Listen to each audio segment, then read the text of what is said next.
get to sit next to you.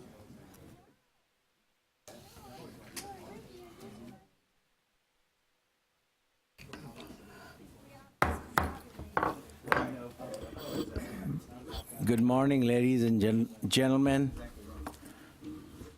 Welcome and thank you for joining us for the Committee on Affordability, Accounting and Planning meeting. Please be advised this meeting is being broadcast over the internet and is being recorded. Before we get started on the agenda, I want to take this opportunity to thank Celia Costo for her services on the board and as a vice chair of this committee. As all of you know, she announced a few weeks ago that she will no longer serve on the board in order to devote more time to her family and business. We'll miss her. I also want to thank Michael Plank for his services on the board and on the committee. The governor has appointed him to Texas A&M University System Board of Regents. We will miss Michael and we wish him in his new role pending his confirmation by the Senate. As I now want to turn it over to Chairman Stedman for a brief announcement. Mr. Chairman. Thank you, Mr. Anwar. I just want to announce that I'm appointing Welcome Wilson as vice chair of this CAAP committee, and I will appoint myself as a voting member of this committee, the Cause Committee, and the AOC. And this is not, I assure you, a power grab, but this is to help in the quorum issue that we have, and then also announce that I talked to Mr. Raven today, and he is willing to be appointed to this committee, so he's now a voting member of this committee. So, Javed, thank you. Okay, agenda item number 2 is consideration of approval of the minutes from the December 12th committee meeting. Is there any further discussion? Do I have a motion and a second, please? Second. Can I second? Yes, absolutely. Yeah. Second. All in favor? Say aye. Aye. Any opposed? The motion, agenda item number 2 passes. Agenda item number 3 is this consideration of approval of consent calendar. This consent calendar includes non-controversial items that can be approved without comments or discussion. This allows us to save time for other items that need more of our attention. The consent items are highlighted in gray on the agenda. The following items on the consent calendar for consideration: agenda item 5H and 5I. Are there any agenda item that anyone wants to move or remove from the consent calendar? Is there any further discussion? Do I have a motion and a second, please? So moved. A second. All in favor? Aye. Aye. Any opposed? Motion, agenda item number 3 passes.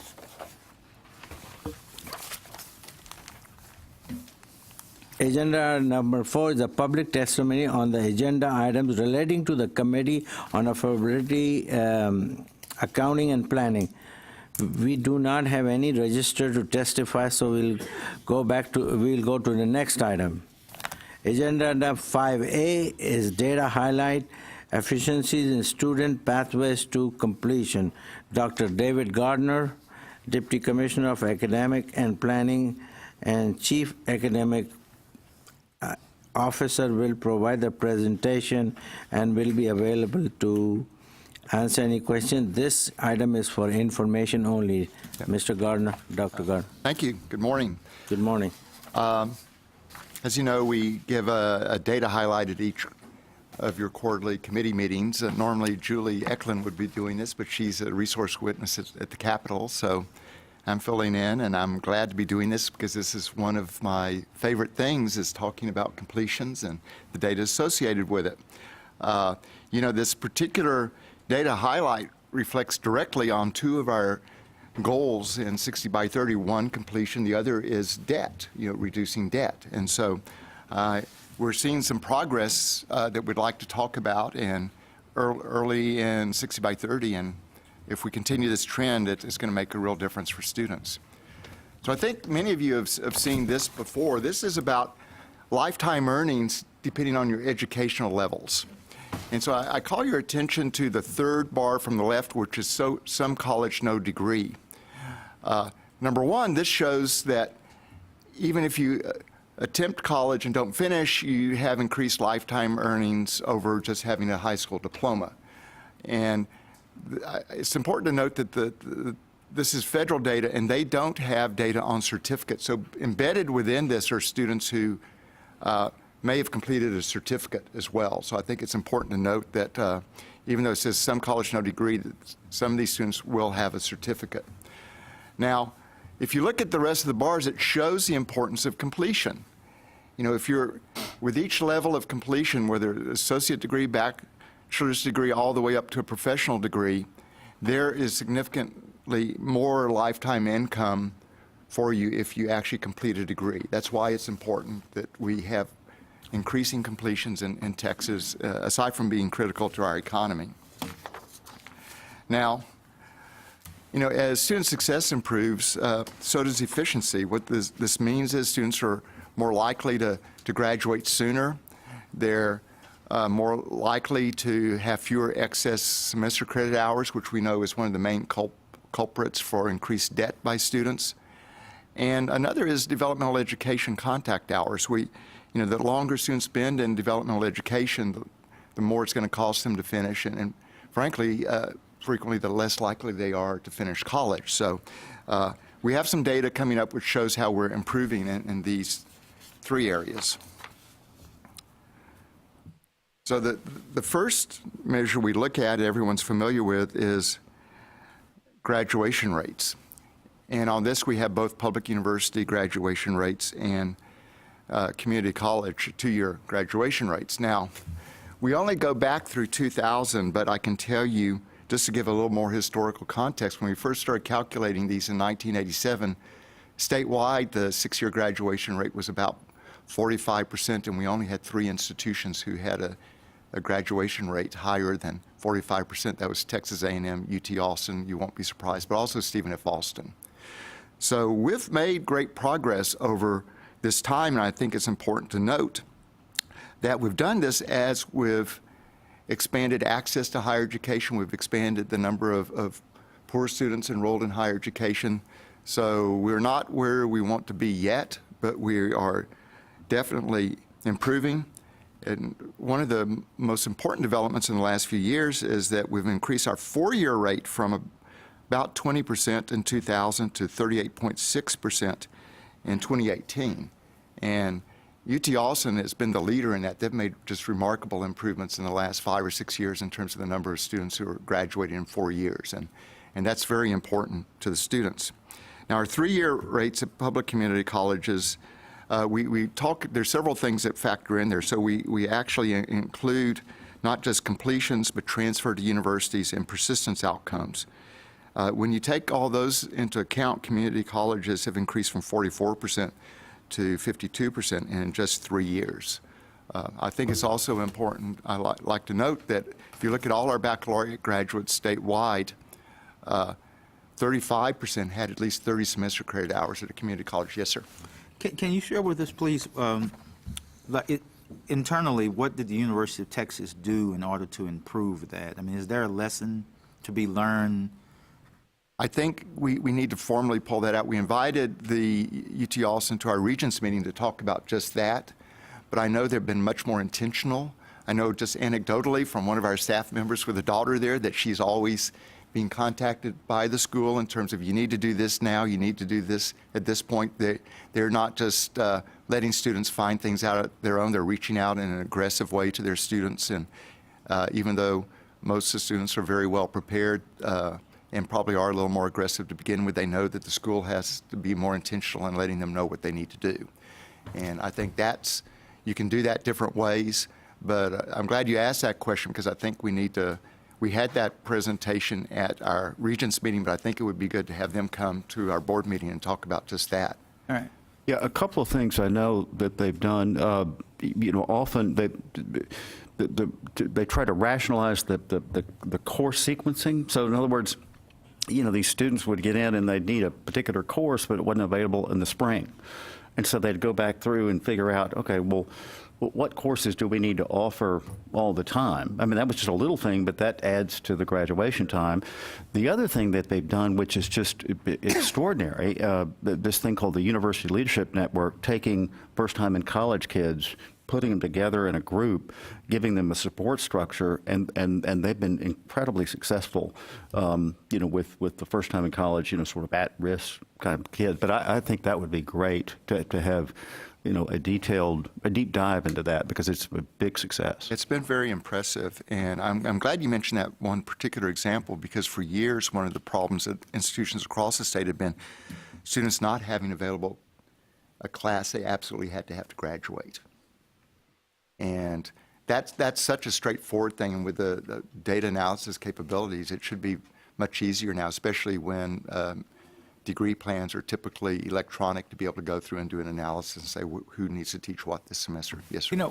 It's interesting because I don't I don't know if you had the same experience, but my son at UVA had I can very distinctly remember before he started, the dean of students telling my wife and I, he will graduate in 4 years.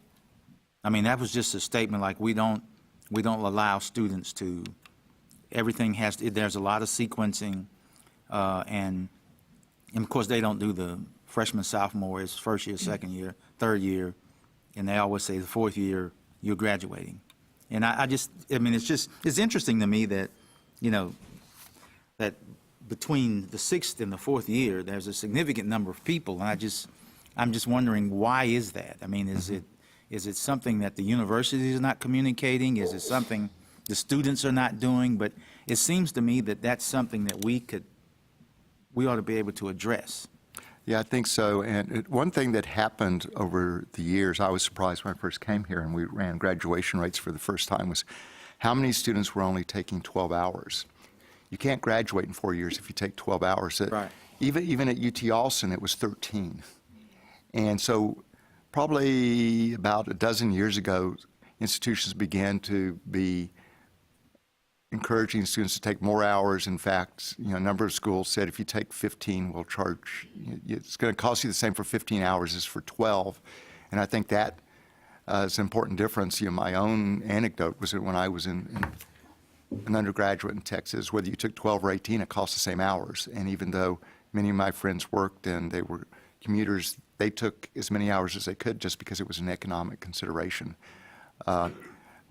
And even also the culture, was changed, that students began to think 12 hours was sufficient. My own daughters went to liberal arts schools out of states, and when you would go there for Parent Day, they'd say, what's the 6-year graduation rate? They'd say, well, 93%, but that's 4 years. And we don't want to see students after 4 years.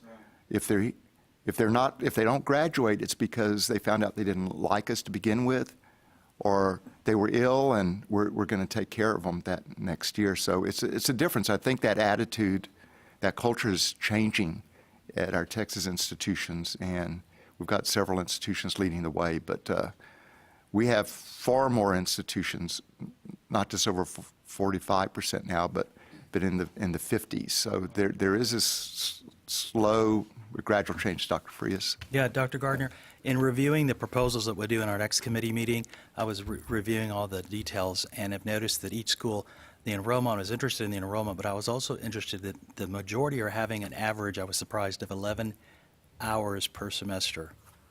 Is what a lot of the data is showing right now. With at least of the 5 programs that we're reviewing for PhD programs, they give their undergraduate. So I looked at that carefully, and that could be one of the factors as well. Well, we need to look at that. Thanks for pointing that out. Yeah. I hadn't noticed that. Okay. Good questions.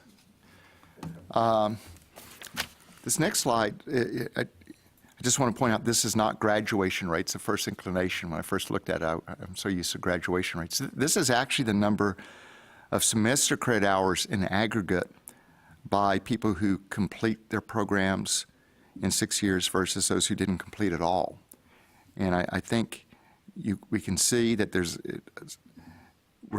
that those who aren't completing it's fewer hours, which means that there are actually more people graduating, but that we are seeing a decrease. It's not very evident in this. We'll see in a later slide that we are seeing a decrease in the semester credit hours required for our students to complete degrees.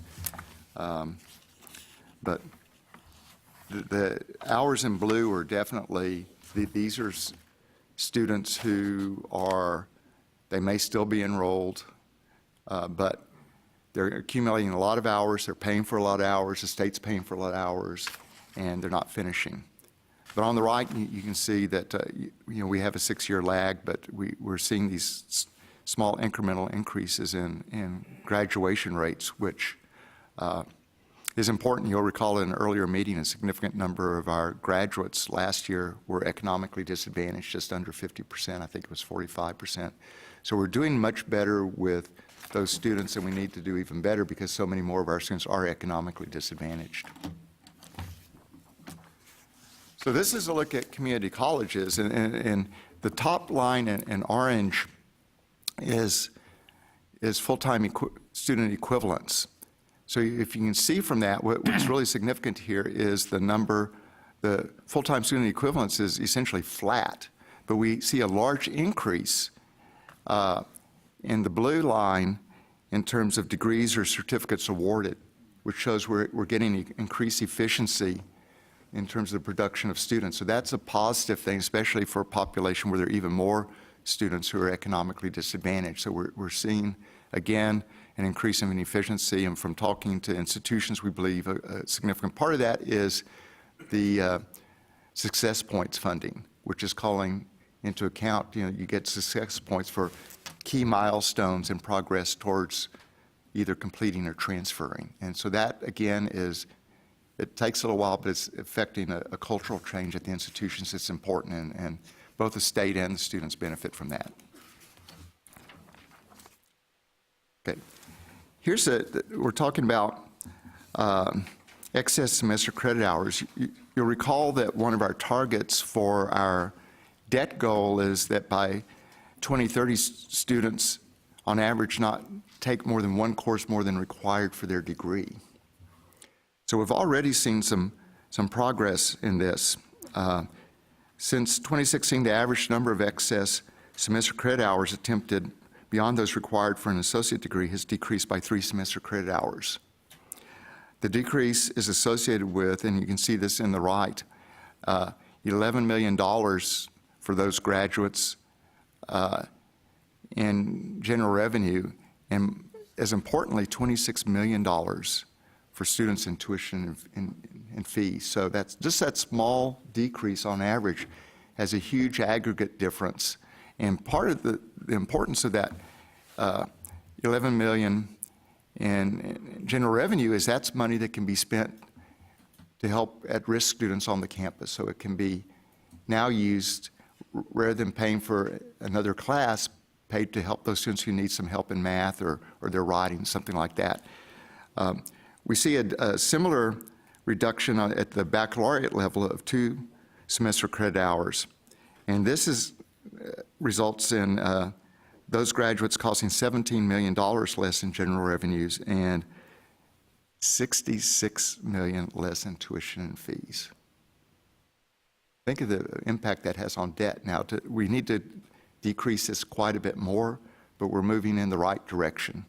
So we moved from 1 hour on the university, 1 semester credit hour less to 2 semester credit hours less. So we're getting these small incremental decreases, and we're headed in the right direction. And ultimately, by the end of the plan, this will mean much more money available to use on students who really need the help, not just taking extra classes, and it means they will have fewer dollars in debt. It also means that they're likely to be in the workforce sooner and earning money, and we're going to talk about that briefly in just a minute.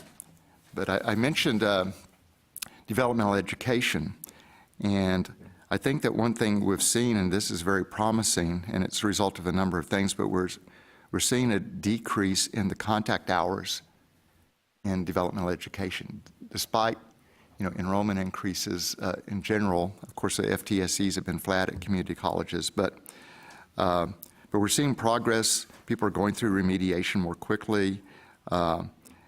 There's been some better preparation at earlier stages for the students, where we know that, that we're seeing the impact already of developmental ed sequences with the end of course co-requisite education, where they can enroll in their first college course with essentially a support course at the same time. That's helping reduce the hours. We should see even more impact there in the coming years.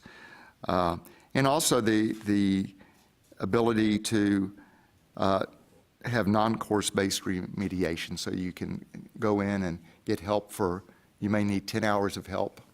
The commissioner used to mention the 30-year-old housewife who had been valedictorian of her high school class, and she just needs a few hours to get updated on her algebra, for example. Why should that person have to spend a whole semester going through developmental ed? So we're making progress. We've been working on this a long time, but we are moving ahead in a good kind of way.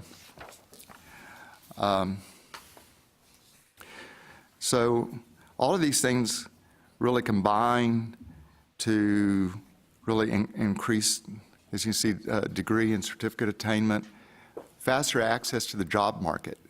This is really important. I like to mention, say, that student in biological sciences or psychology, the typical starting salary is about $22,000 or $23,000, fairly low salary. But if they graduate in 4 years instead of 6, that's 2 years of income they have. Right now there's opportunity costs in them staying in college sooner, not to mention the increased debt. So the sooner we can get them into the job market, the better for them, and we're seeing that happen. So we think that's important. It also opens up the classes. Mr. Stedman was talking about the availability of classes. If students graduate when they should, or if they're not taking the same course again and again just to get a higher grade point, which is something that happens as well, it means there's a seat available for another student. We know that UT Austin has talked about, their improved 4-year rate has really opened up capacity for new students coming in, because they don't have the students staying around another year or two. So there are lots of improvements that are moving forward, and but we've got to be relentless with this. We've been working on this a long time. There's evidence that the culture is changing at the institutions and realizing the importance of getting people out in a timely kind of fashion. So that concludes my presentation. If you have any more questions, I'd be glad to answer them. Any questions? It seems like it'd be helpful if, I don't know, if we continually study this or produce a white paper that we could share with the institutions on best practices on what others are doing to move the needle in these charts. Because it is, I can see we're making progress, and the more we can help others help the students. I think that's a really good idea. As you can tell, we do regularly do analysis. We regularly talk in the field, but we haven't done a paper on best practices for a number of years. We had one when the commissioner first came, and it's probably a good time to revisit that. And we can do that. We have the information to do it. And I know Drell's area has a number of things that I think they could put together as a real useful resource. So thanks for suggesting that. Any other questions? Go ahead. Dr. Gardner, I have a question on slide 5, and the title says, as higher percentages of students graduate, the number and proportion of credit hours earned by students who did not graduate decreases. So I just wanted to clarify, does that mean that those who do not complete accumulate fewer hours? Well, they complete fewer hours because they're not graduating. Embedded in this bar will be some people who graduate, and so they will end up producing more hours. But part of this it is reflecting our ratio of graduates to non-graduates is improving. But we still have students who will enroll and On average, statewide at universities, about 13%, I think, of students who are there as freshmen may not be there the next year. At community colleges, typically in the spring, only about 55% of the students that were there were in the fall. They may they may not re-enroll until the next fall semester. So there are a lot of variables that enter into this. But one thing we know is if we can keep people in school, even if it's at reduced hours, are more likely to finish than if they stop out for a while. My question, I guess, pertains more to those who decide to drop out earlier and how do we make students become more decisive instead of spending more time in college when they end up dropping out anyway, so that they accumulate less debt? That's a good question. The history in higher ed is always to try to find ways to keep people in school. We know that there are factors, and Jarrell's group looks at a number of these. I think some schools are still catching up. We've known for a number of years we need daycare centers because we have so many students who have children, and with more women enrolled in college than men in many cases, that becomes more evident. We need to be more aware of students working and scheduling classes when they can't attend them. The whole concept of block scheduling at community colleges is so that there will be programs where they know their program will be, all the classes will be in the morning or the afternoon or in the evening, so they can schedule their work hours with their employer rather than having to deal with, to finish on time, they might have to take a class at 9 a.m., one at 3 p.m., and one at 7 o'clock that night. And we're seeing great progress in that. Things like the weekend college at Houston Community College reflects more the reality of students today. So we need colleges to understand who their students are and address their programs to that end. So, not all of our institutions have the same student population, and so there needs to be a little bit more differentiation in delivery than there is now.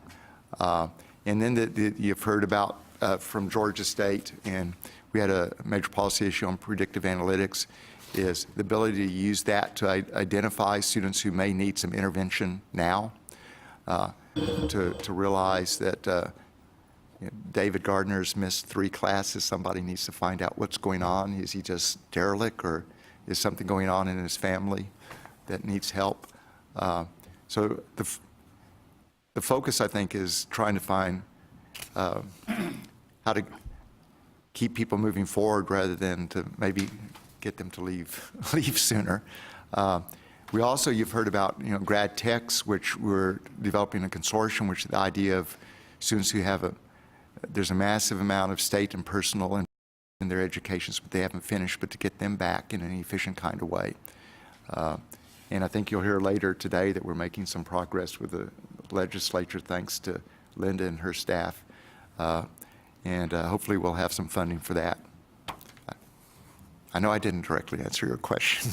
I think I have some comments on Michelle's question, maybe. I think, Dr. Gardner, there's a couple of factors, Michelle, I think, and you probably really understand this with your classmates and all, but I think there's a financial aspect, and I also think there's a difficulty aspect once you get from undergraduate or out of the undergraduate courses, the beginning courses, and you get in your third and fourth year. I think some people realize that things become more difficult, and I think one of the ways to approach this is to have counseling, maybe not only at the beginning, but also when people get into their third and fourth years, juniors and senior years, because we seem to forget about that sometimes. And that's actually, I think, the root of your question. Is that right? Yeah. So what happens? Why are so many people not going through? There could be financial issues. So I think that besides getting into harder engineering courses or chemistry courses and things like that in upper division, there may be some people that are struggling academically and or financially. And so I think that's where some of the institutions, community colleges as well, can maybe have more tutoring or more advising, because we always think about that in the front end between freshmen and keeping them going into the sophomore year. But that's where I think there's also critical drop-off. Yeah. I'm sorry, this took for granted. I mean, Dr. Frias is right. I mean, for years, the number one reason given for dropping out is financial. The federal data also has showed that, you know, the older you are, the more likely you are to have other risk factors, such as you have children, you have family issues, you've got responsibilities that draw you in different kinds of directions. And over the years, one of the factors is students need contact. They need to know, somebody needs to be paying attention to them. I think predictive analytics provides one way of that. You don't need that, though, but to somebody to notice they're not in class, to somebody to know what's happening with them, that's more problematic when you have large lecture classes because you're less likely to be noticed. But one advantage when you get into upper level classes, even though despite the challenges, is the professor's more likely to notice if you're not there. But when in your first 2 years, it's problematic. But if you can get to the second year, you're in much better shape. And if you can get to the third year, you've a good chance you're going to get the student to finish, even though we know that we've got students who have finished, have attempted 90+ semester credit hours at university that left.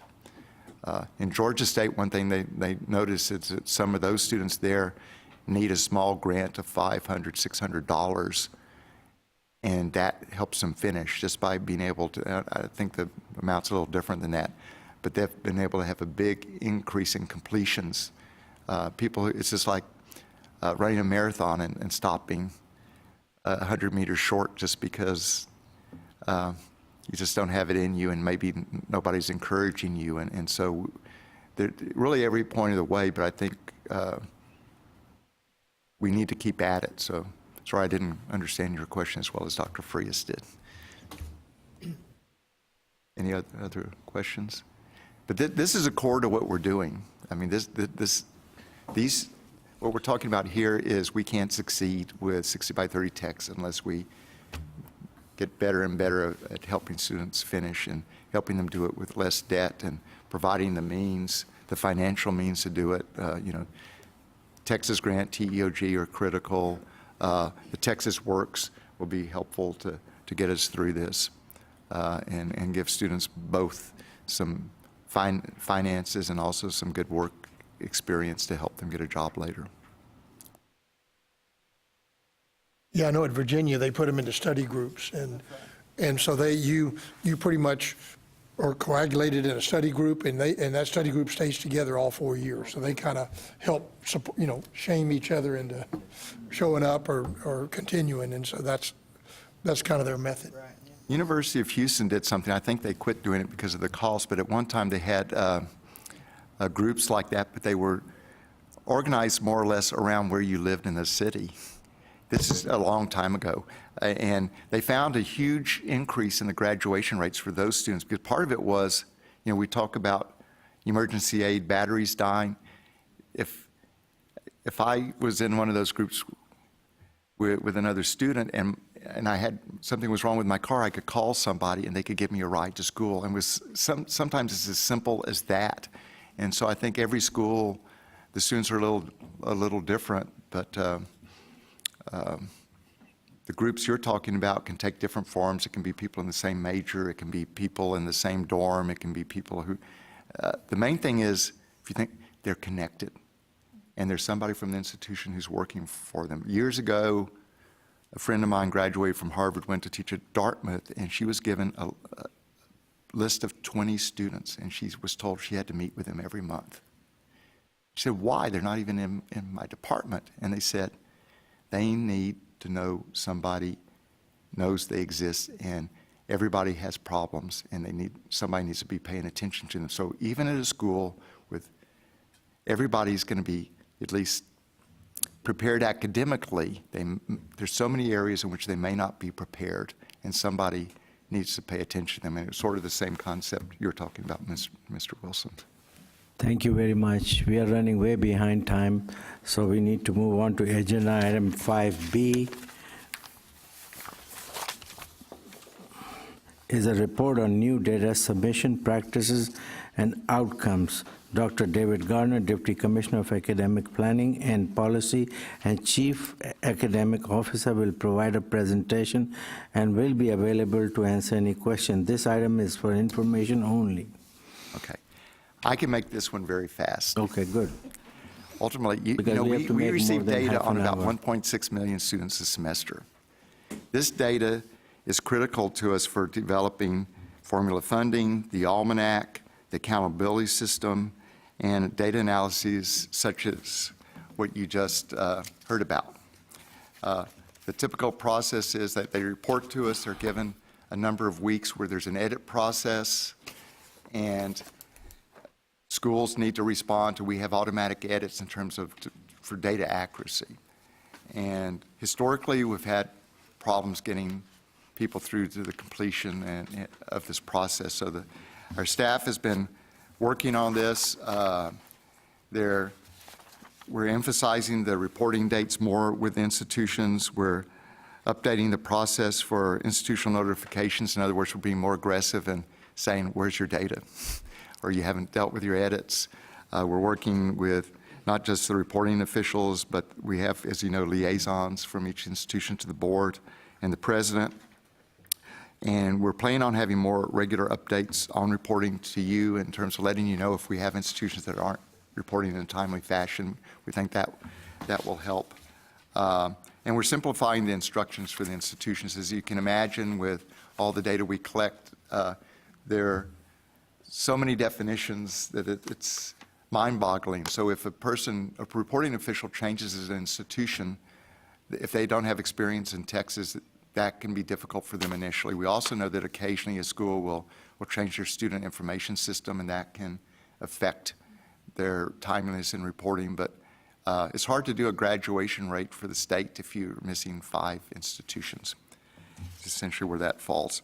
So this may not seem significant to you, but our staff is very excited about this. With the percent of fall data certified by December 1 has increased by 84 to 94%.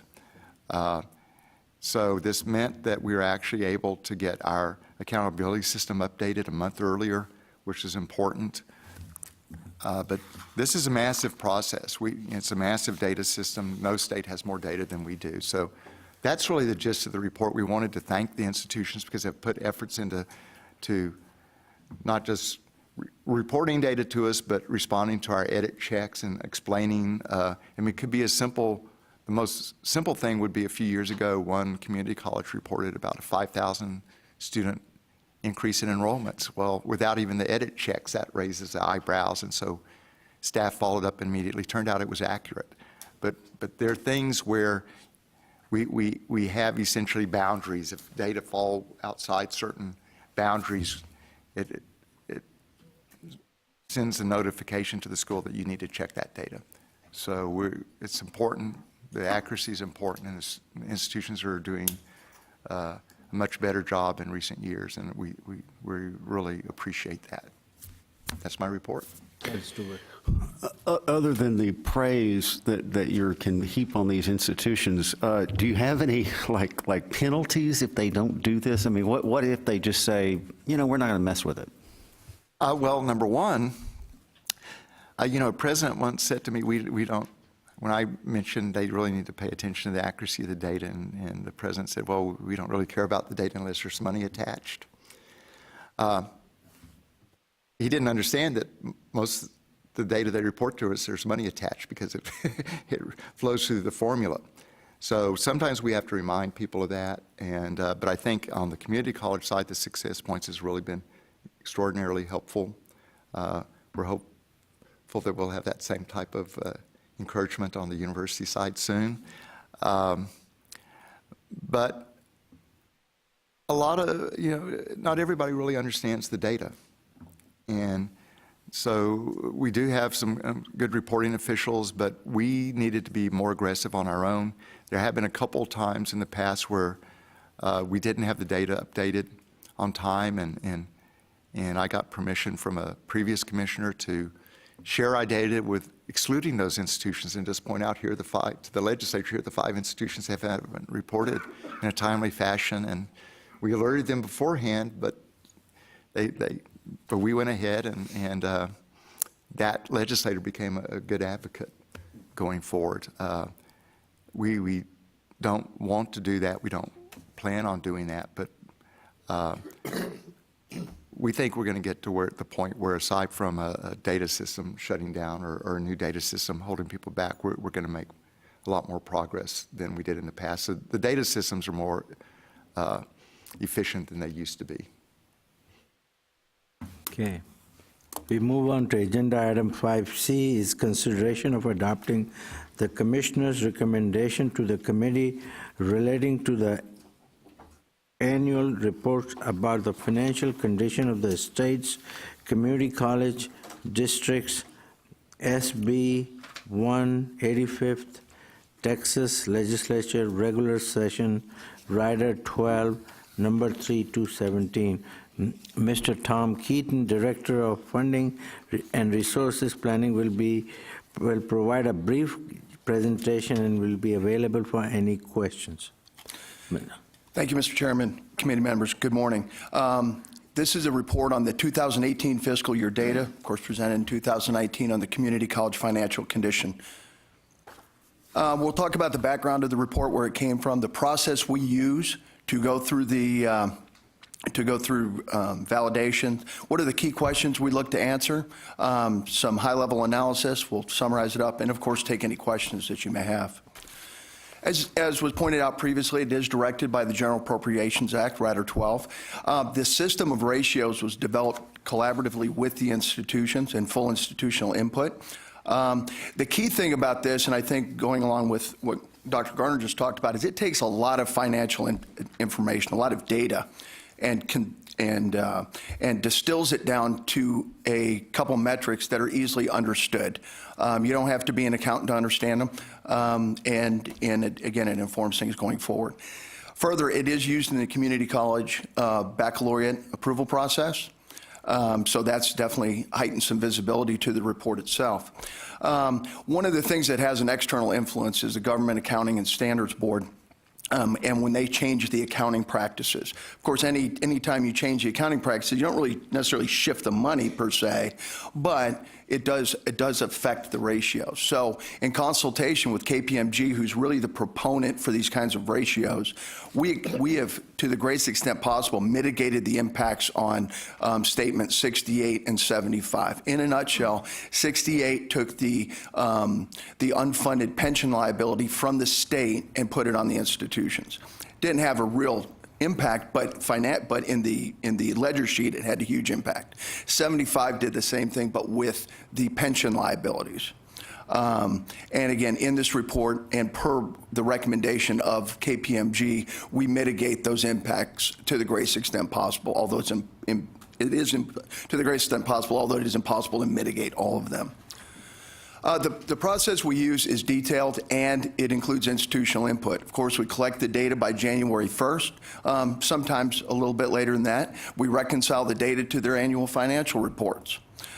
We do, again, then we analyze it, do the draft ratio determination, and the first thing we do is we send it to the institutions for their review and comment. Because the last thing we want to do is have something where they reported it and then they see the impact and they go, wait a minute, something's wrong there, and they go back and check. Specifically, institutions that meet the standard in 3 or fewer ratios are asked for specific comment. Those comments are included in the report, which I believe you have a copy of. And then we finalize the report with their commentary, and then we come to where we're at today in the report. It's approved by the CAAP and the board, published by May 1st as directed by the legislative rider. And then we send those copies to the legislature, institutions, and the governing boards, and also distribute it with the almanac annually. So what are the two? There's two big questions we want to answer in this report. Do you have the financial resources to keep on going today in your current programs? And the second question, can you do that well into the future? To that end, the main metric that gives you the single best look at all their financials is the Composite Financial Index. That consists of the 4 below it that you see in green, the primary reserve, viability, return on net position, and operating margin ratios. Those are combined and weighted to come up with the Composite Financial Index. Additionally, the equity ratio and the leverage ratio are also calculated. So, how are we doing? Well, the graph is pretty clear. The standard being 2.0, we are doing well statewide and getting better every year. That That's it in a nutshell. Now, that's the statewide numbers. The next question normally is, well, how are the individual institutions doing? Well, we look, and 90% of the institutions meet the 2.0 standard for composite financial index. It is important to note also that a host of factors can influence the composite financial index in any year, which aren't necessarily bad and don't necessarily mean that an institution is under financial stress. A large-scale capital campaign can have impacts. A new program and the investment in that before you get the return on that investment can have an impact, which is why we ask institutions to comment, and especially those that aren't meeting a whole lot of them, to get an understanding of those. But as you can see, even the number of institutions that are not meeting the composite financial index are very few. The other the other indicators show that same strength. We see primary reserve, viability, and return on net position all meeting the standard and trending upward.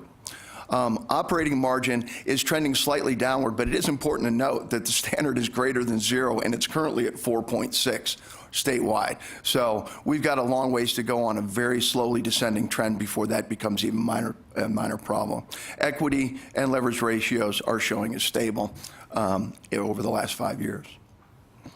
This is probably the biggest statement. If you look at 2018 and the jump in the number of institutions meeting 6 or more of the metric of the standards, the single biggest jump in any one year in that metric, and that's an absolutely great news story.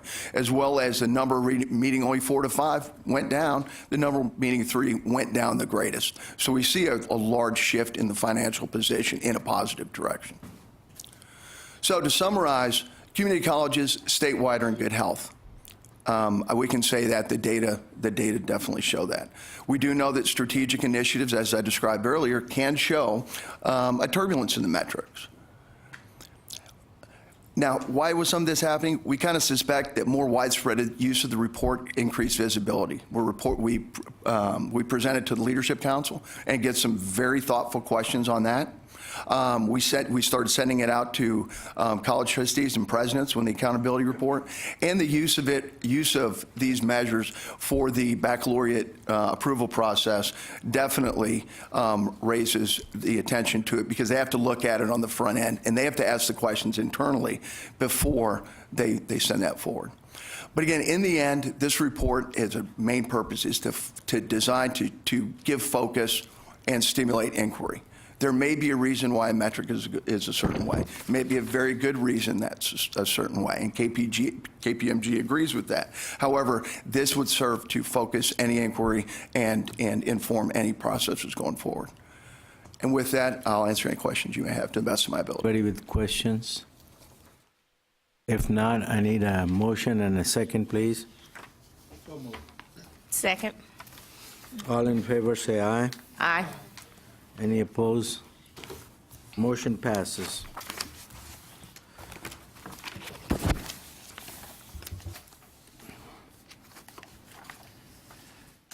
Agenda item 5D is consideration of adopting Commissioner's recommendation to the committee relating to the certification of gifts that are fundable through Texas Research Incentive Program, TRIP, for the Engineering Research University. Dr. David Young, Senior Director of Funding, Strategic Planning and Funding, will provide a brief presentation and will be available for questions. Dr. Young, please. Good morning, Mr. Chairman and members. Thank you. Legislation for the Texas Research Incentive Program, or TRIP, requires the board to certify that the gifts or endowments received by eligible institutions were donated for allowable research or research-enhancing purposes. I'm here today to bring you the latest cycle of matching gifts. There is, of course, interest in the legislature about how many gifts are in the queue for matching and the amount it will take to match those gifts. So I'll begin with a little background. TRIP was created by the legislature in 2009 to help more institutions become nationally recognized flagship research institutions. Several emerging research universities have moved to Carnegie R1 status since the fund was created. To be eligible, an institution must be designated as an emerging research university under the Coordinating Board's accountability system. The criteria are listed on the slide. The slide also shows the matching protocols for gifts. Gifts must be at least $100,000 to be matched, and the state match can be 50%, 75%, or 100%, depending on the size of the gift, topping out at $10 million. There are 8 institutions that qualify, and they are listed here. Gifts are matched in the order they were received, but only up to the amount appropriated for this purpose. As you can see, those appropriations have really varied. Thus far, $417 million in private gifts have been matched with just over $326 million in funds from the legislature. The private gifts must be for allowable research purposes, but the matching dollars may be spent as the institution sees fit. One final note, in the introduced Senate and House bills and the committee substitute for House Bill 1, $35 million is allocated for TRIP funding. This slide shares the review process for each TRIP submission cycle.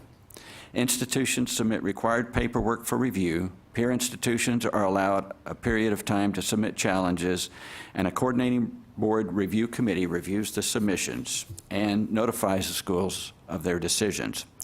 Institutions are then allowed the opportunity to appeal a decision to the commissioner.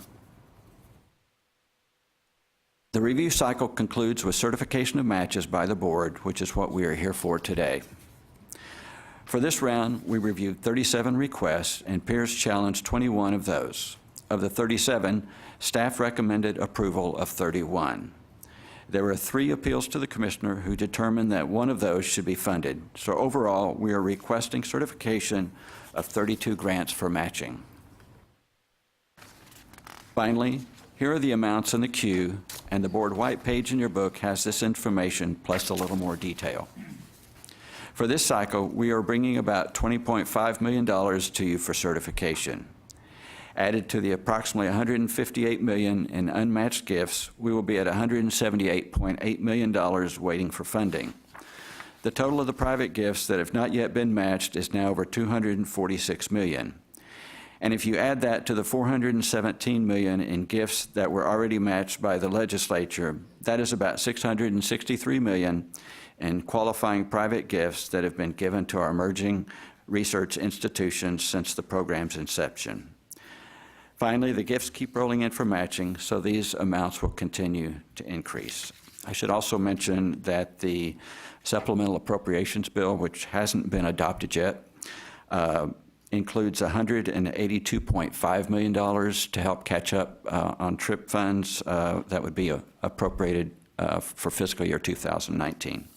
I'd be happy to respond to any questions. Any questions?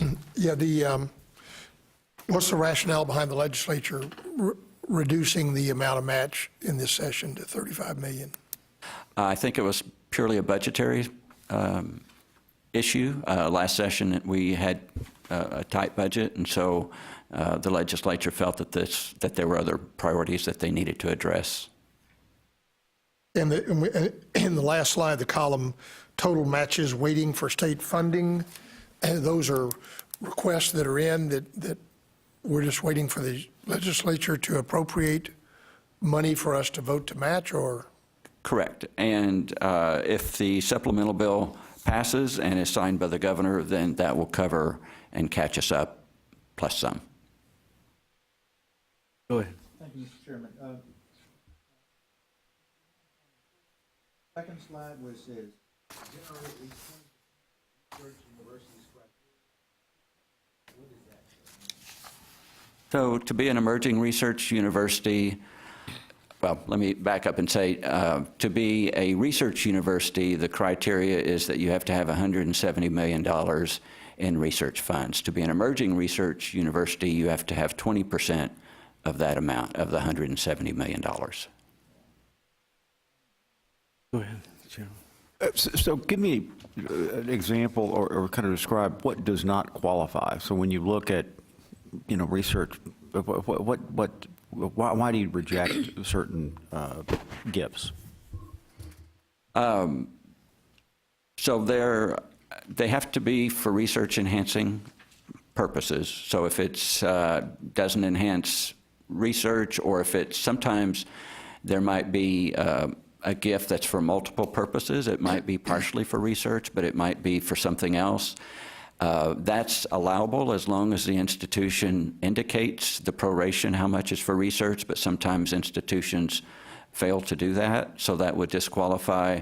Another reason a gift may not be eligible is if there's a direct benefit to the donor. So I think those are some of the biggest reasons. Any other questions? I need a motion and a second, please. I'll make a motion. All in favor, say aye. Aye. Any opposed? Motion passes.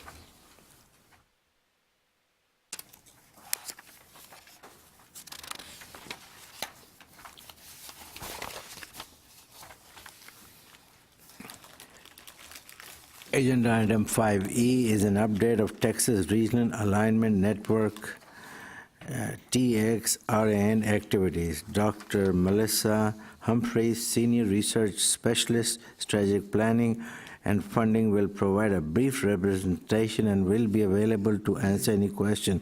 This item is for information only, please. Good morning, Chairman, members of the committee. My name is Melissa Humphreys, and I'm a Senior Research Specialist in the Strategic Planning and Funding Division here at the Coordinating Board. And one of my roles is to act as a statewide coordinator for the Texas Regional Alignment Network, or TexRAN, program that we oversee in strategic planning and funding.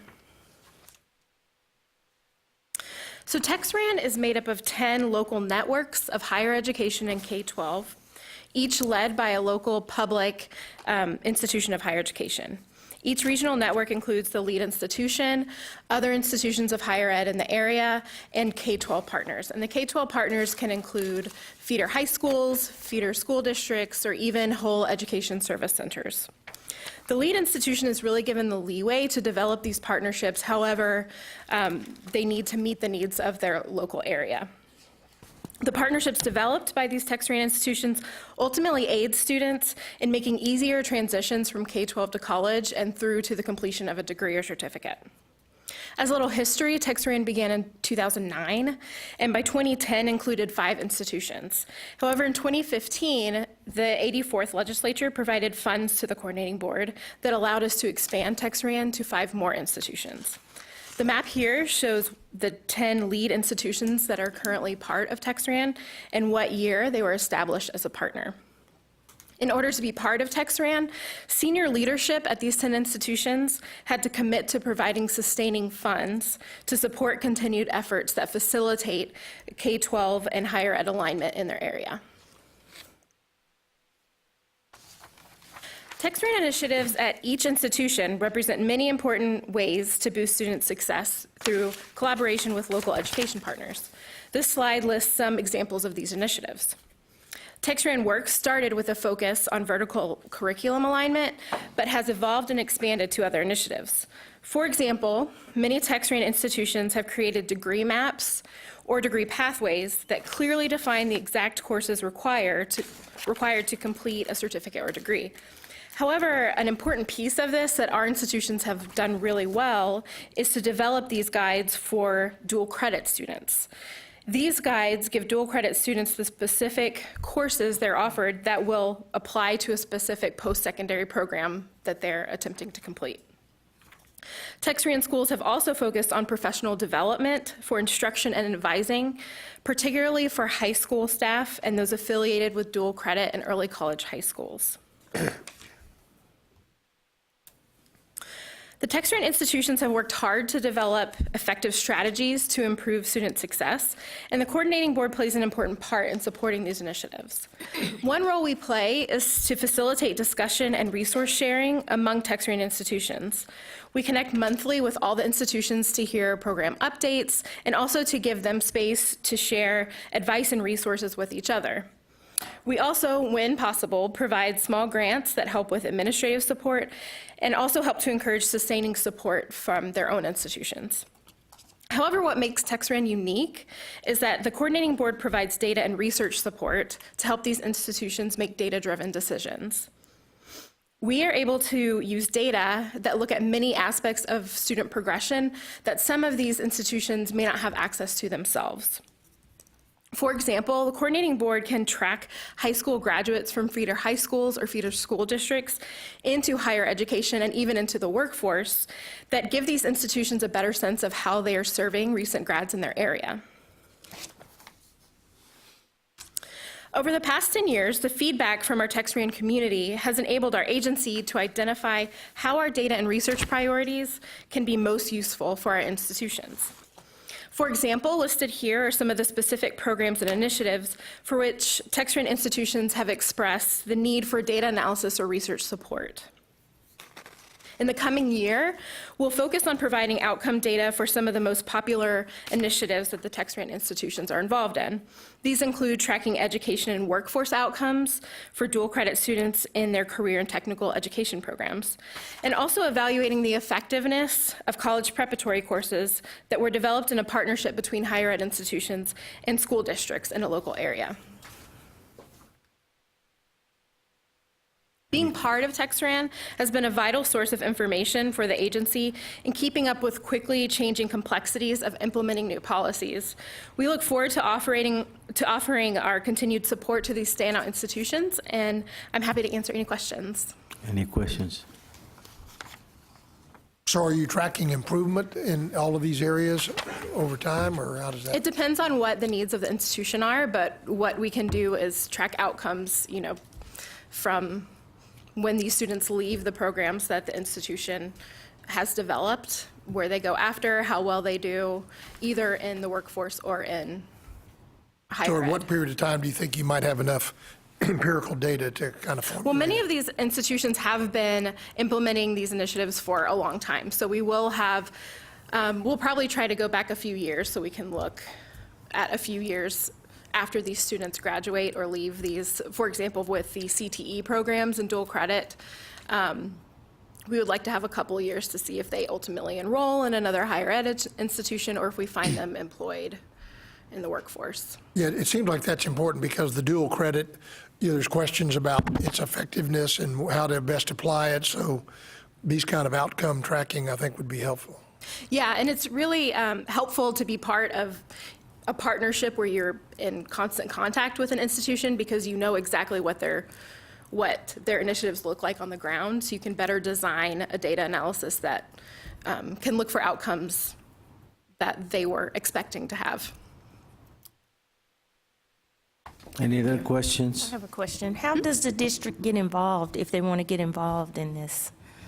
It's really up to the lead institution of TexRAN to reach out. Often they already have some sort of partnership with districts that feed into their institution, and so often they'll just expand what they already have working on. And in developing early college high schools is one way that they expand the partnership, or developing these college preparatory courses, which were something mandated by HB 5. So they're not college prep in the way we sometimes think of college prep, but these are courses specifically designed for seniors in high school that have not met college readiness standards. And so the mandate said that school districts and institutions of higher ed had to work together to develop curriculum to give these seniors to help them reach college readiness.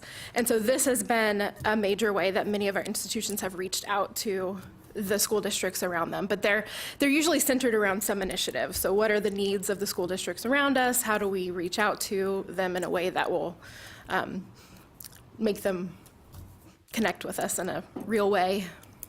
Could I add just one thing to emphasize?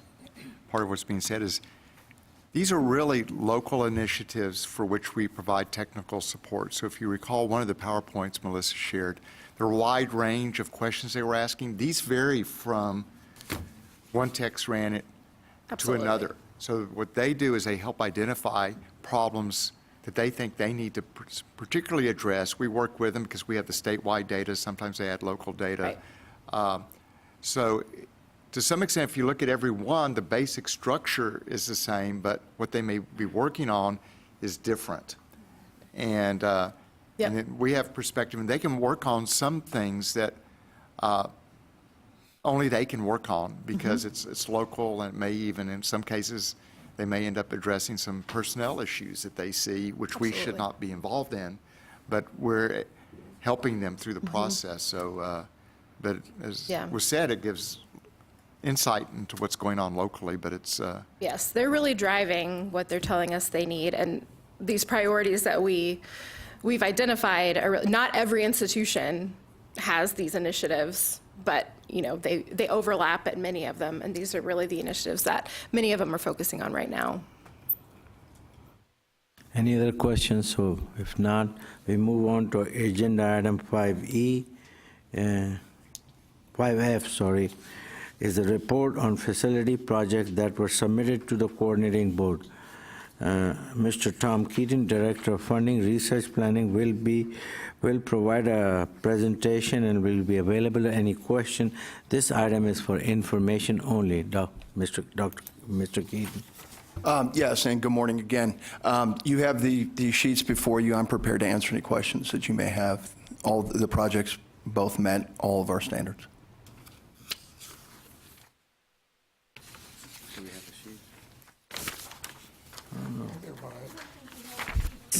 They should be in the agenda materials. okay. Got it. Yeah, I'm sorry, there's no presentation there in the agenda materials. My apologies. Thank you.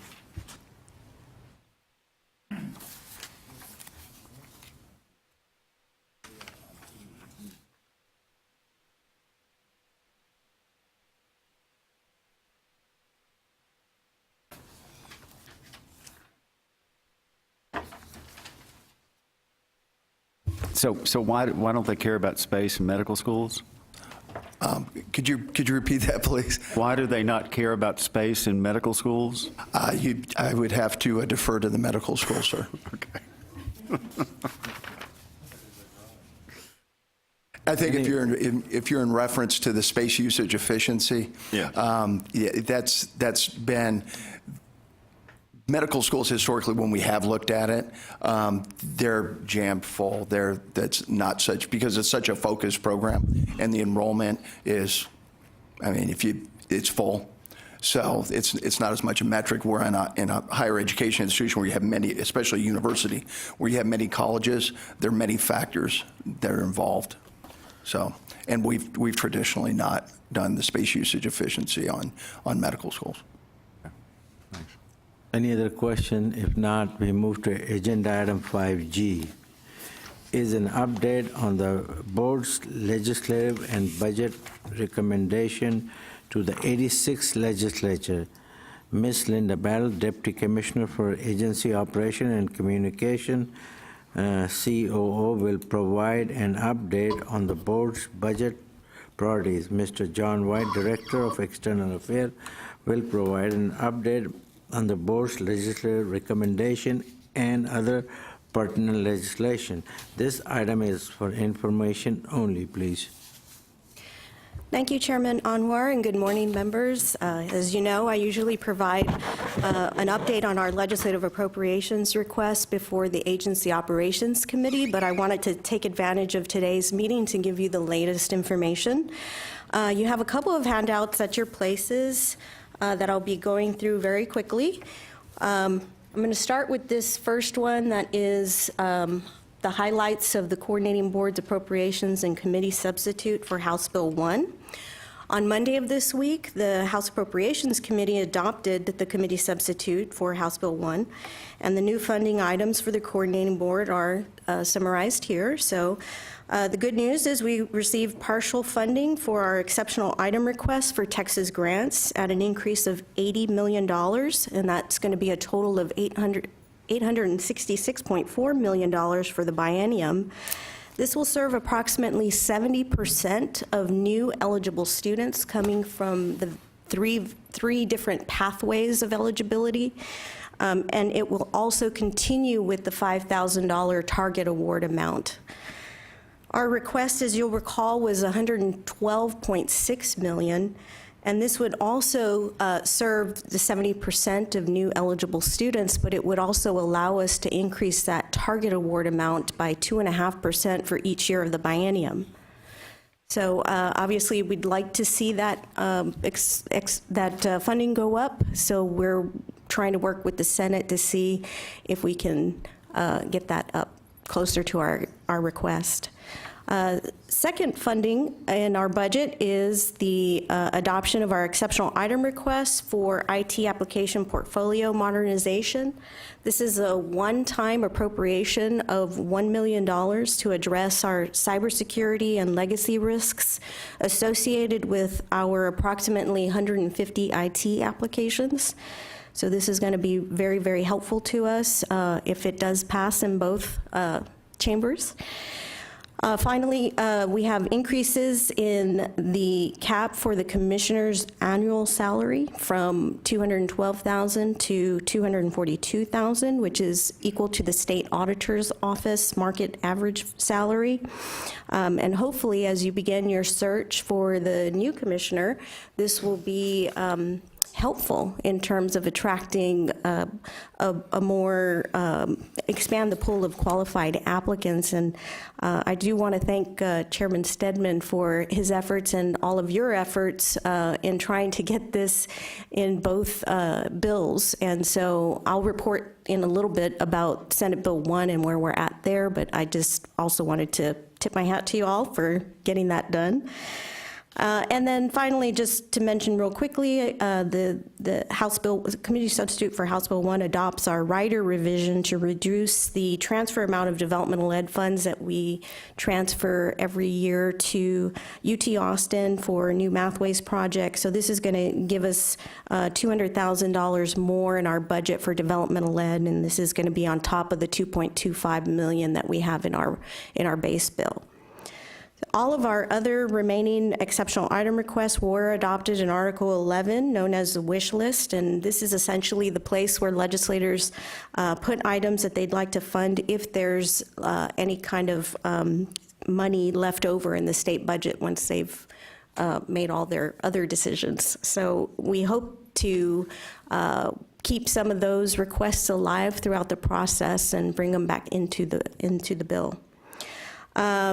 Very quickly, you have a handout that was prepared by David Young on summary of formula funding in committee substitute for House Bill 1. It's this page here. And as you can see, that on the back side of that handout, funding by sector and how those increases compare to the board's formula funding recommendations that you submitted to the legislature last April. The good news is that the committee substitute does provide increases across all sectors compared to the introduced version of House Bill 1. But the great news is that the committee substitute increases the rate for student success points at community colleges from $171.56 per point to $215, and this reflects the board's recommendation. Speaker Bonin has announced that the committee substitute for House Bill 1 will be considered by the full House on March 27th. So we will be watching that and see what kind of floor amendments get adopted through that process. As you heard from David Young earlier, on Monday, the House Appropriations Committee also adopted the committee substitute for Senate Bill 500, which is the supplemental appropriations bill for FY19. So on the back of the slide that I just covered is the summary of the higher education appropriations from that bill, and essentially it appropriates $344.4 million in economic stabilization funds, which is from the rainy day fund to various agencies and institutions of higher education.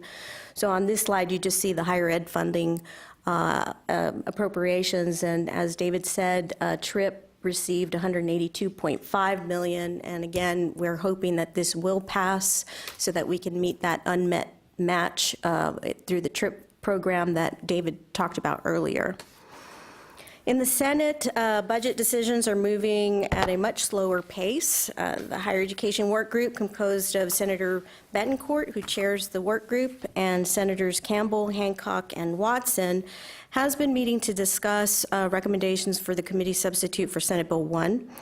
They did have a deadline last Friday to submit writers for consideration into the committee substitute, and all of our exceptional items were automatically submitted as part of that process, but the commissioner's salary increase had to be submitted before the deadline, so we want to thank Senators Betancourt and Taylor for introducing that writer on behalf of the board, and again, thank Chairman Stedman and all of your efforts in getting that done. We are hopeful that that amount will be at the maximum of the $299,000 that we've requested, but we'll see how that fares, and we'll report back to you on that. So the Commissioner and External Relations staff and I have been meeting with members of the work group and their staff regarding our exceptional item request and the graduation supplement. John Wyatt, our Director of External Relations, will be giving you an update on the graduation supplement in his presentation. The Senate Finance Committee is expected to adopt the committee substitute for Senate Bill 1 by the end of this month, and once both chambers adopt their bills, a conference committee will be a conference committee composed of 5 members from each chamber will be appointed, and then they will work out the differences between the two bills. And again, in April, I will be able to provide the Agency Operations Committee with another update on where we're at that point. So unless there's any questions, I'm going to go ahead and turn it over to John. Good morning. So to give you a sense of where we are, we're a little more than halfway through the legislative session. March 8th was the deadline for bills to be filed, and May 6th is the deadline for bills to have been reported out of committee. So really, we're kind of in the middle stretch where a lot of the work is getting done right now in terms of what bills are actually going to move through the legislature. You should have a handout that looks like this regarding the agency's legislative recommendations. One point I do want to underscore is that in addition to working on these legislative recommendations, in external relations, we're tracking and analyzing over 500 bills that impact higher education or the agency. So our work is certainly extensive, but we're, I think, in a pretty good position, as I'll go into. I can tell you that the most important piece of news I have to report this morning is that the Senate calendar for today has the nomination of Ms. Donna Williams on the agenda. I have spoken to Nominations Committee staff this morning. They fully expect her to be confirmed to a full term as a member of this board. Great. Congratulations. If anything goes differently, I will let you know. So, as I said, I have the overview of the board's legislative recommendations. So the first page are your Category 1 recommendations. One thing I'll say is that we have had bills filed on all of the board's priorities. For most of them, it's been filed in both chambers. A couple, we only have one. And I'm going to go through this and kind of give you where things stand in terms of process. So the first recommendation regarding to board approval of new off-campus academic and research sites has been filed. That legislation is SB 2000 by Senator Alvarado and HB 4586 by Representative Anchia. So the next step with that is for the bill authors to request a hearing so that those bills can be heard. So Senate Higher Education and House Higher Education both are meeting on Wednesdays, and today is actually the first day that Senate Higher Education will be hearing bills. But the commissioner and I met with Chairman Creighton yesterday, and he said that they intend to ramp that up significantly in the next couple weeks. So we do expect the Senate to really, the Senate committee to really start moving in the next couple of weeks. You also have a recommendation to create the Texas Works program, which is the centralized off-campus paid internship program here at the coordinating board. Again, those bills have been introduced in both chambers, and actually the House Higher Education Committee is hearing HB 3042 by Chairman Turner today. So that legislation will be considered in committee today. Frankly, it probably already has been, but I've been here. The next recommendation you had was the graduation supplement. So there's been an interesting circumstances with the graduation supplement. As you know, your original recommendation was that the introduced appropriations bills should include the graduation supplement for universities, and that it should fund that based on $500 per non-at-risk student and $1,000 per at-risk student. The introduced bill did not include the graduation supplement. However, a different tack that we have taken, since that is not in the introduced bill, has been working with Senator Zaffarini and Representative Sean Thierry on introducing legislation to allow for the allocation of the Beyond Time account for the purposes of the graduation supplement. You're probably not familiar, but about 2 sessions ago, Beyond Time was a program here at the coordinating board. It was funded through a tuition set-aside on students, and then we used that to make awards to students, and the requirement was that it was a scholarship unless if you graduated on time with a B average. Otherwise, it became a loan. The legislature decided to end that program, and so they eliminated the collection of the tuition set-aside. They required that only renewal students could receive awards through the program. And we're now at a point where this coming year, the last renewal students will cycle out of Beyond Time. But we've still got this corpus of funds that are set aside in a GRD account, General Revenue Dedicated, about $127 million. And so our proposal to the legislature is to use that $127 million to implement the graduation supplement this biennium. So SB 1504 and HB 3908 would allow those funds to be appropriated for the purposes of the graduation supplement. Another difference from what you originally recommended is those bills would fund based solely on graduation of at-risk students.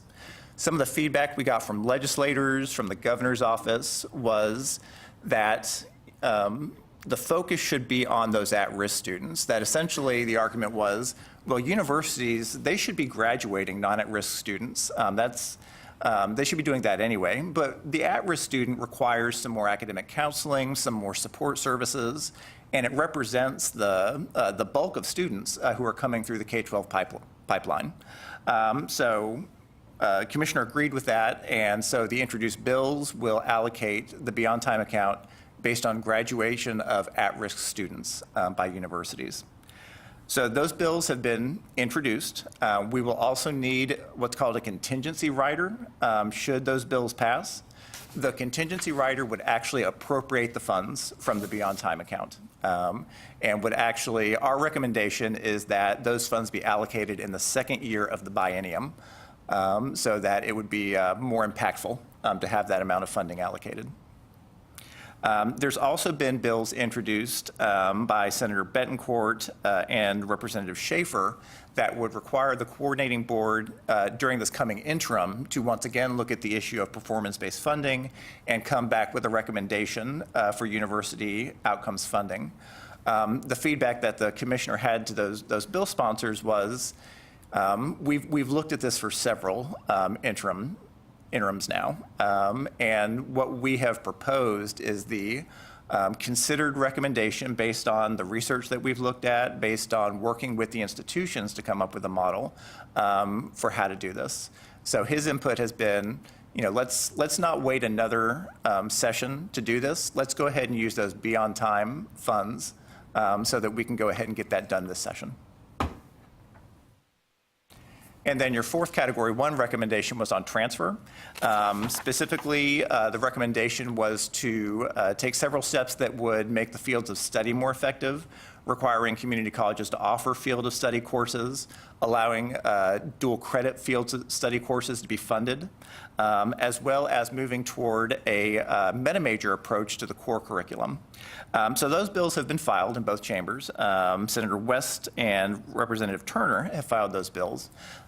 Each of those members has also filed a bill that has been worked out by the university systems that takes a different but not necessarily contradictory approach. But their focus is on universities would have to reach articulation agreements with their major feeder community colleges so that they would articulate the most popular programs on a community college to university basis. Nothing wrong with that. I think part of the concern that we've expressed to members about that as the only approach is only about 52% of students would fall under that scheme. So our recommendation is to focus on the fields of study which do provide a genuine statewide approach to transfer of credit. So John, okay, so we do all this work on field of study, right? I mean, 25 fields of study, bunch of committees, huge amounts of time. Why? So we do all that work, but we don't have any power to implement that? In other words, you need these bills, otherwise we're just like doing a bunch of work for nothing? No, sir. So under current statute, the universities are required to accept and apply field of study courses to the relevant major. We've made some recommendations that would make it, we feel, make it more efficient. For instance, community colleges are not required to actually offer fields of study courses. So we have a recommendation that says if you have a program that has a field of study associated with it, you have to offer at least some field of study courses so that the student can take those and then transfer on and count them. Currently, dual credit courses can only be funded if they're core curriculum, CTE, or foreign language. We have a recommendation that would say, well, if it's also in a field of study, then it could be funded to encourage the use of field of study within dual credit. So this bill just tightens up the community college and dual credit for the field of study issues.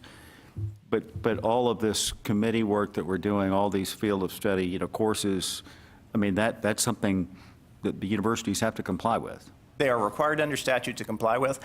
What we've talked about also is, it's not a legislative recommendation necessarily, but we as an agency do need to figure out how we're going to make sure that institutions are fully informed on the fields of study. Not just at the top levels, but making sure that departments and faculty are really embracing the fields of study, making sure that advisors are fully informed on the fields of study and are advising students regarding courses that will transfer and count. Mr. Chairman, I have a question for Mr. Wyatt. Does the group or decision makers for the systems communicate with the coordinating board and your staff in terms of these issues before the legislature begins? Oh, absolutely. And, we had pretty extensively during the interim. When you had your initial legislative recommendations, we met with governmental relations staff for the systems, for the non-system schools, TAC, different entities to talk about this. And, with this university approach to transfer, we actually met with the GR individual who is kind of running point on this to talk about it. So there's communication there, but there's different different priorities and different approaches that we would recommend versus the systems. Well, I just want to clarify, I think the communication is from our end to the institutions, but in terms of the institutions coming up with some legislative recommendations, we were not contacted as far as I know, and I'm looking at David to see if we were contacted in advance of those, but that's... Well, I bring that up because we are the coordinating board for all the public institutions in the state. And when I hear that they're doing bills and doing certain things and we have bills, so I'm missing some coordination or communication, or am I missing something, Dr. Gardner? I think we're all missing something. It's a very fluid process. I mean, as John mentioned, we did have someone come and talk to us about one of the proposals when it was essentially a done proposal. We hear some things, but we are not necessarily involved in them. And so I would say there are probably still some things that are happening that we're not aware of. And I think that's not unusual in my tenure here. Well, I So- think there needs to be better communication, whether we need to meet with its chancellors or have better communication with the government relations teams, with the university systems. I mean, we're all for the betterment of higher education in our state, and when I hear different bills being filed by different entities and not communicating, that's a concern, in my opinion. And I think we need to, try to work on that in whatever area it is that we need to, in order to communicate that and use our resources and ability to move things forward through the legislature for the betterment of higher education in the state of Texas. I wholeheartedly agree with that. And in fact, several years ago, we ramped up our efforts in terms of improving communications by instituting a number of opportunities for that. But we'll continue trying to improve those communications. Well, I appreciate that, and if any of our members, because I know that we are very familiar with a lot of the institutions and chancellors and government affairs folks, so, I mean, we need to all work together, and when we get to the legislature, because, we're all a team here for higher education in our state, and, as I become aware, hear about these different bills from, lack of communication, I think, we all need to work together and be on the same page, in my opinion. I can't say I think in this particular proposal that John mentioned, we could have been helpful because we could have pointed out the number of students that would not have been affected by that particular proposal, and because our orientation is to look across all the institutions, and those that proposed this, I think, might have taken a slightly different tact had they been aware of that and had they had access to that data. I suspect they did not. And I think that's an important point on some of these matters when we don't know what's going to be filed. We're in a position of having to point out to the bill author, well, here are problems with your bill that if that had been communicated earlier, we could have maybe found some way to make sure that that was not an issue.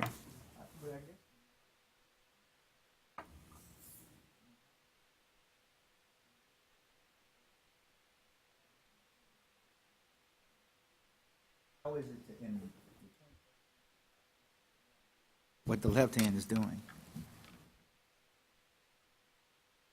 Well, that's a very good question, and we've, like I said, we've tried to ramp up our end of the communication scheme, and I think that we have improved in some areas, but it is difficult to get that two-way communication. But we continue to do our best in being transparent and sharing information about the coordinating board's priorities so that, we're not blindsiding anybody. And just to illustrate some of the specifics of what we've done, we have quarterly meetings for governmental relations staff so that we can talk about what's going to be considered by the board so that they're informed on that. But also at all of those, I have talked about our legislative recommendations and encouraged them to talk to us as they format their legislative recommendations. So, I mean, I think we do have work to do to improve that two-way communication, and I think we can talk about perhaps a role for the board in helping buttress that message to the institutions that we genuinely want to engage in a two-way conversation. So by implication, you're open and transparent, and that's the one way, but maybe it's not two-way. Well, and I want to be, it could be better. I don't want to paint a false picture that we don't get any feedback and communication from institutions. But we certainly are a place right now where we don't have a really good sense of what their specific priorities are for what they want to accomplish during the legislative session. It also sounds like to me that you guys are drinking water out of a fire hydrant. Bottom line, it's just too many of them versus too few of us for them to keep up with. Well, I think that's a good point. As I mentioned earlier, we do have these, 500 bills that have been filed. And it's not, with bills, it's not always clear what's behind it. Could be that there was a particular institution that was pushing that bill. It could just be that it was a member who, they thought this was a good idea. So it's always a little difficult to suss out, what's actually driving legislation. Yeah, I stopped reading after page 3 of whatever that, what do you have, the Matrix?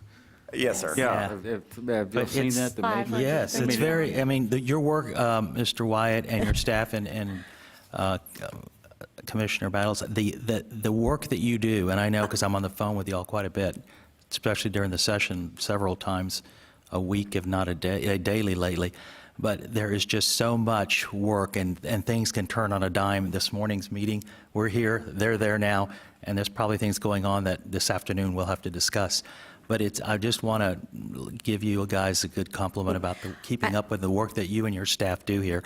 There's a lot going on, but the thing that has surprised me is what we're discussing, because when I look at those things and then when I see other things coming on, it's just we need to have a better communication with the systems. And I appreciate that, Dr. Farias, but I also want to say that there are a number of staff here at the coordinating board throughout the agency that are putting in long hours, that are doing the analysis and submitting them, submitting fiscal notes, serving as resource witnesses downtown, spending long hours down there. So it is a great team that we have here at the coordinating board collectively that really work amazingly together to get the job done. So thank you. Well, thank them as well. Will do. Thank you. If I might just a couple of other things. If you flip your handout over, I'm just going to quickly mention those are our Category 2 and Category 3 recommendations. So are not as priority as Category 1. I'll just highlight a couple here. If you go down to the first green row, so HB 2968 by Representative Frullo is being heard this morning. This is the bill that would expand the amount that we can request per bond issuance for our student loan program. As you know, we're coming up against the state's bonding authority being allocated, so that we need to make sure that we're protected, so that we don't run out of bonding authority. That bill is being heard this morning. It was also included as a part of SB 1858 by Senator Menendez. And his bill, HB 2968, is specific to us. Senator Menendez's bill includes us, but also several other entities that utilize these private activity bonds. On the next row, I'm very happy to report that SB 34 was just approved in the Senate Higher Education Committee this morning. This is the bill that would reduce lifetime eligibility for Texas grant from 150 to 135 hours. They also heard this morning SB 330 by Senator Zaffarini. That is our recommendation that community college baccalaureate students be able to participate in the TEOG program. Currently, those students do not have a state financial aid program that they're able to access, and so that was heard this morning as well. And I'm happy to answer any questions. Thank you. Just one real quick. The bill relating to filing a degree plan, Yes, sir. is the 15 hours based on, is it felt that I agree that the earlier filing of a degree plan is going to eliminate duplication and other efforts. Is it been determined that 15 hours is sufficient enough for a student to know kind of what they want to do? Well, that's a bit of a difference in where things stand right now. I'm glad you raised this one. So our recommendation, which was filed as SB 1296 and HB 3808, would require a degree plan at 30 hours. And it requires it based on dual credit taken through any institution. There's a bill that's actually being heard today in Senate Higher Ed, SB 1324 by Senator Larry Taylor. That bill is based on tax recommendation that the degree plan be filed at 15 hours. The other difference with ours is that Senator Taylor's bill only applies to community college dual credit. So dual credit provided through universities would not be subject to this requirement. In terms of the number of hours, we think 30 is the right number. You need to have some amount of time for a student, particularly a high school student, to decide what direction they want to go in ultimately with their degree. But the important thing is having these students having a conversation with an advisor, and talking about what is my path forward and what is the dual credit that's going to get me there. I would just add one thing. This is a recommendation of the Texas Association of Community Colleges, and I think for them it's important for their students and dual credit students to file early. One, because the Pell Grant requires that they only use the Pell Grant towards courses that are part of their degree plan. And so obviously, in order to qualify for a federal grant, they have to have filed a degree plan. So the majority of their students are already doing this. And so that's, I think, one of the reasons why they're interested in having it for all of the students. But they didn't apply it to university students, so that's where our recommendation comes in for the reducing it from 45 hours to 30 hours.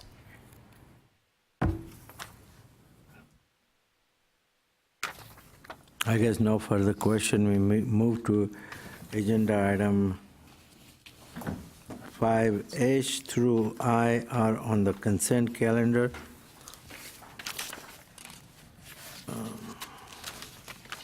That brings the agenda item number 6, which is the adjournment, and we'll take a 5-minute break to allow the staff to set up for the cause meeting. Do I have a motion and a second, please? So moved. All in favor? Aye.